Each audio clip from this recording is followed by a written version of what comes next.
Esu humanitarinių mokslų daktaras Andrius Martinkus ir tęsime mūsų pamąstymus apie kintantį pasaulį ir apie Lietuvos valstybės, lietuvių tautos vietą šitame kintančiame pasaulyje. Lietuvos prezidentas Gitanas Nausėda atėmė iš Eduardo Vaitkaus valstybinį apdovanojimą Gedimino ordiną, kurį jam suteikė prezidentas Rolandas Paksas. Bet kas yra Nausėda? Kaip vienu žodžiu apibūdinti šitą veikėją? Vienas iš taikliausių apibūdinimų skamba taip: išverstas kūris. Du paskutiniai Lietuvos prezidentai, Nausėda ir Grybauskaitė, buvo komunistai. Jie buvo komunistai tuo metu, kai daug žmonių stojo ne į, o iš komunistų partijos. Jie buvo TSRS komunistų partijos nariai tuo metu, kai TSRS jau buvo gilioje krizėje, o Lietuva ėjo į nepriklausomybę. Dauguma iš mūsų manė, kad Lietuva eina į nepriklausomybę. Matome, kas iš tos nepriklausomybės liko, kas su ją atsitiko, bet dabar ne apie tai. Dabar apie tokius veikėjus kaip Nausėda ir Grybauskaitė. Taigi, kas dabar yra buvę komunistai, Nausėda ir Grybauskaitė? Dabar šitie veikėjai yra aršūs liberalai ir globalistai. Negana to, jie yra ir aršūs rusofobai, aktyvūs Ukrainos nacistinio režimo rėmėjai. Priminsiu, kad Antrojo pasaulinio karo metu vakarų liberalai ir TSRS komunistai kariavo išvien su Vokietijos nacistais. O šiandien buvę komunistai ir dabar liberalai Nausėda ir Grybauskaitė yra Ukrainos nacistų rėmėjai. Tokių išverstaskūrių Lietuvos politikoje yra labai daug. Aš paminėjau tik aukščiausio lygio pavyzdžius, Lietuvos prezidentus. Taigi, trys ideologijos, tarp kurių migruoja Lietuvos politikai: komunizmas, liberalizmas, nacizmas. Kodėl tai yra taip paprasta Lietuvoje? Ir aišku, ne tik Lietuvoje. Kodėl Lietuvoje taip paprasta keisti kailį ir būti išverstaskūriu? Aišku, daug lemia banalus prisitaikėliškumas, valdžios troškimas, dvigubi standartai. Tačiau yra ir gilesnė priežastis. Jis slypi pačiose ideologijose. Kas yra komunizmas, liberalizmas ir nacizmas?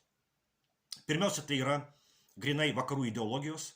Visos jos atsirado ne Kinijoje, ne Indijoje, ne musulmonų pasaulyje, ne Rusijoje, nei dar kur nors. Visos jos atsirado Europoje. Liberalizmas atsirado 18 amžiuje Anglijoje, komunizmo doktrinos kūrėjas yra žydų kilmės vokiečių filosofas Karlas Marksas, nacizmo ryškiausias įsikūnimas, aišku, yra Adolfo Hitlerio valdoma Vokietija. Visos tris minėtos ideologijos yra nuo Dievo nusigręžusios Europos minties kūriniai.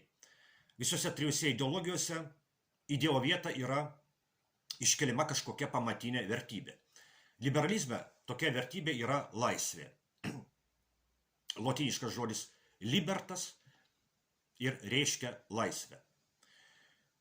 Liberalizmas prasidėjo kaip ekonominės laisvės siekimas, laisvosios rinkos doktrina ir taip toliau, o baigėsi jis tuo, ką mes matome dabar. Mes matome vakarų globalistų siekį išlaisvinti žmogų nuo visų tradicinių tapatybių. Globalistai siekia išlaisvinti žmoniją nuo nacionalinių valstybių, nuo priklausimo konkrečioms tautoms, nuo tradicinės šeimos, nuo žmogaus kaip vyro ir moters sampratos. Komunizme tokia pamatinė vertybė yra lygybė, suprantama kaip socialinis teisingumas. Kadangi,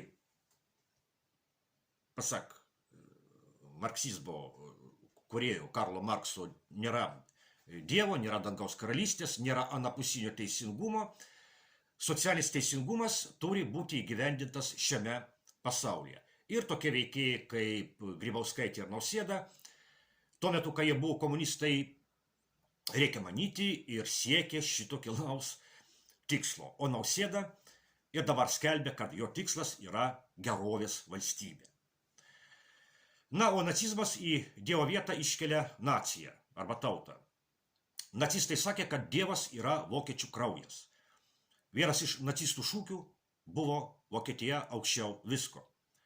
Ir Ukrainos nacistų šūkis yra Ukraina aukščiau visko. Kaip įmanoma Lietuvos išverstas skūrių politikų migracija tarp šių ideologijų? Ogi labai paprastai. Ir liberalizmas, ir komunizmas yra du globalizmo variantai.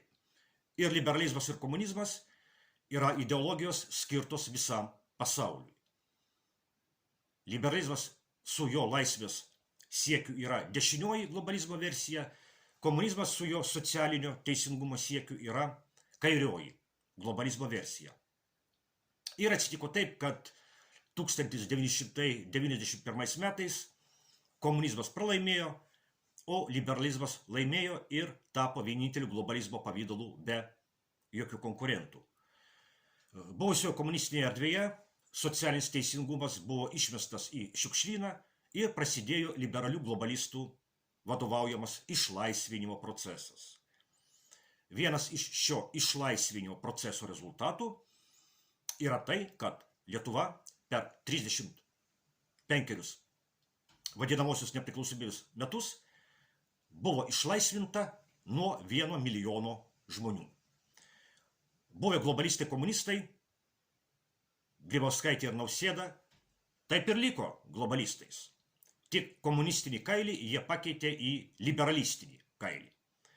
O Nausėda dar ne iki galo išsilaisvino iš savo komunistinių principų. Jis ir dabar kuria gerovės valstybę.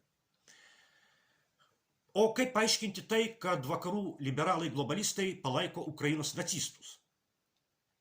Juk, priminsime dar kartą, antrajame pasaulinėme kare vakarų liberalai ir TSRS komunistai kartu kovojo prieš Vokietijos nacistus. O dabar vakarų liberalai globalistai palaiko Ukrainos nacistus kovoje prieš TSRS paveldėtoją Rusiją. Ukrainos rusofobinis nacistinis režimas yra vakarų liberalų globalistų vėzdas, kuriuo smūgiuojama ir kenkiama Rusijai. Todėl Lietuvos prezidentas, buvęs komunistas, o dabar liberalas globalistas Nausėda, bučiuoja Ukrainos vėliavą ir sako, kad bučiuoja Ukrainos karių kraują. Vokietijos nacistus ir dabartinius vakarų liberalus globalistus sieja neapykanta Rusijai. Liberalų globalistų tikslas Lietuvos ir lietuvių tautos atžvilgiu yra panašus į Vokietijos nacistų tikslą Lietuvos ir lietuvių tautos atžvilgiu. Vokietijos nacistų tikslas, Vokietijos nacistų planas buvo išvalyti Lietuvą nuo lietuvių ir kolonizuoti, apgyvendinti vokiečiais. Jeigu karą būtų laimėję Vokietijos nacistai, šiandien Lietuvoje vargu ar būtų kalbama lietuviškai. Bet panašus likimas Lietuvai ir lietuvių tautai yra numatytas ir vakarų liberalų globalistų planuose. Liberalai siekia išlaisvinti Lietuvą nuo lietuviškumo ir praskiesti babajais. Šitas planas realizuojamas pilnu tempu. Lietuvių Lietuvoje mažėja, o babajų daugėja. Tai mes puikiai matome Lietuvos miestų gatvėse. Nepamirškime, ką sakė Vytauto Landsbergio garbintoja Nijolė Oželytė.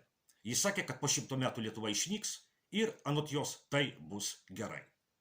Toks ir yra globalistų liberalų tikslas. Kai tai suprantame, tampa aišku, kodėl Lietuvos liberalai globalistai, tokie kaip buvę komunistai išverstaskūriai Nausėda ir Grybauskaitė, taip rūpinasi Ukrainos nacistais ir taip nesirūpina Lietuva ir lietuvių tauta.